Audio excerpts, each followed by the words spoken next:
Good afternoon, ladies and gentlemen. This is your boy, Avid King Visuals today. Um, we're going to focus the topic of discussion to a more serious issue. This topic is going to be on mental illness. Today, I have Mr. Sean Ferrell with me here today. How you doing, Mr. Farrell? Doing well, brother. How about yourself? I'm doing good, man. Can you tell us a little bit about yourself? Yeah, man. Well, I started with started noticing my mental health right around the time I graduated from high school. I, when you don't know where you're going and you don't know where your place is in life, you kind of feel lost. Then as a result, I got depressed. My routine was just come home, work, come home and then sleep. And sleep all the day. When did you first realize that you may have had mental illness? I was I was working at FedEx at the time, and I remember I was attempting to be a truck driver, and I was noticing that every time I tried to maneuver the truck, my anxiety really just shot up, and looking at that truck, it was just so big and long that I just couldn't handle it. So in the process of training to be a truck driver, I just left. I just left, and it wasn't until I started having thoughts of suicide that I actually got help.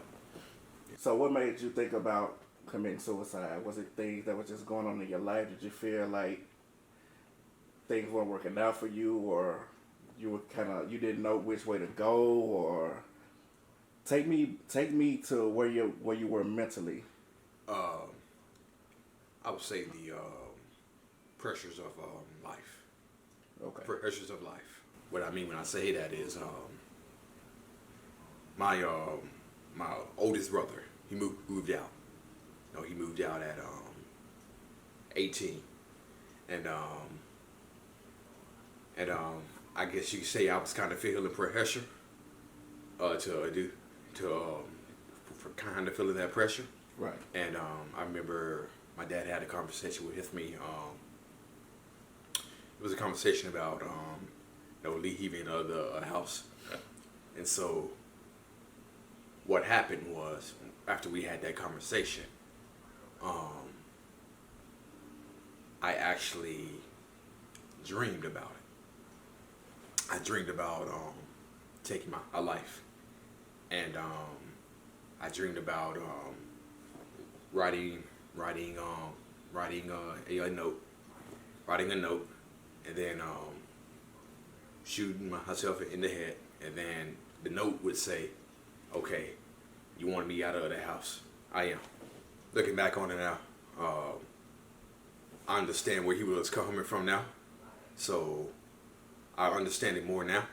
But back then, I really didn't understand it where he was coming from. But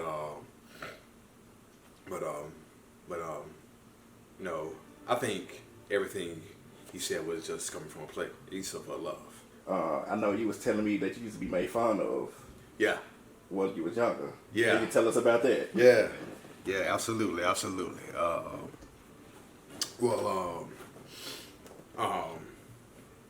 First, in elementary school, I can't remember being made fun of too much. People crack on each other all the time, but this is coming from being fun. The first real time I was ever made fun of is I was in 7th grade, and I used to sit in the back of the bus, and when the bus would come to my house stop, I would notice when I was trying to get through, they would sort of make it difficult for me to get off. I would get hit off, but they were kind of impeding my way to get hit off. And And then one day, I attempted to get off the bus, and I was trying to get through, and they were repeating my progress again. So as I'm trying to get through, they actually pulled my shorts down. Wow. They pulled my shorts down, and the entire bus just erupted in laughter. The whole bus just erupted in laughter. I pulled my shorts back up, and I quickly got off of the bus, and I cried all the way, and I cried walking home. Yeah. Wow. So, yeah. In high school, I had it was the third day of my freshman year, and I had a bike accident, so I missed a few days of school. And when I came back, I had no. I have my permanent teeth now, right here. But back then, my two front teeth were missing for a while, so I got made fun quite a bit here for that. Yeah. And so yeah. Well, man, it's just good that you can sit here and talk about it now, you know. So talking about it is definitely good. I would recommend anybody that's going through any kind of anger issues, depression, suicidal thoughts, anything like that, reach out to somebody and talk to somebody. Don't keep everything bottled in, because the more you hold it in, the worse it's going to get. Oftentimes when you talk about it with somebody, you feel better. You know, so it's just good to let people know what's going on with you sometimes. And I'm guilty. I used to be guilty of that a lot too, because I used to hold a lot of stuff in. But now I kind of figure out different ways to balance it out now, so I won't go crazy myself. Because the world itself will drive you crazy if you let it. Yeah. You know what I'm saying? So. Yeah. And I think the lowest point came when I decided, it was 2011. Just broke up with my girl friend. Then in 2012, that's when I decided to leave international paper. I left in August of 2012. So you left right after me. I think I left in March. Yeah. No, I left in April. Yeah. I left in April. Yeah. I left in August of 2012.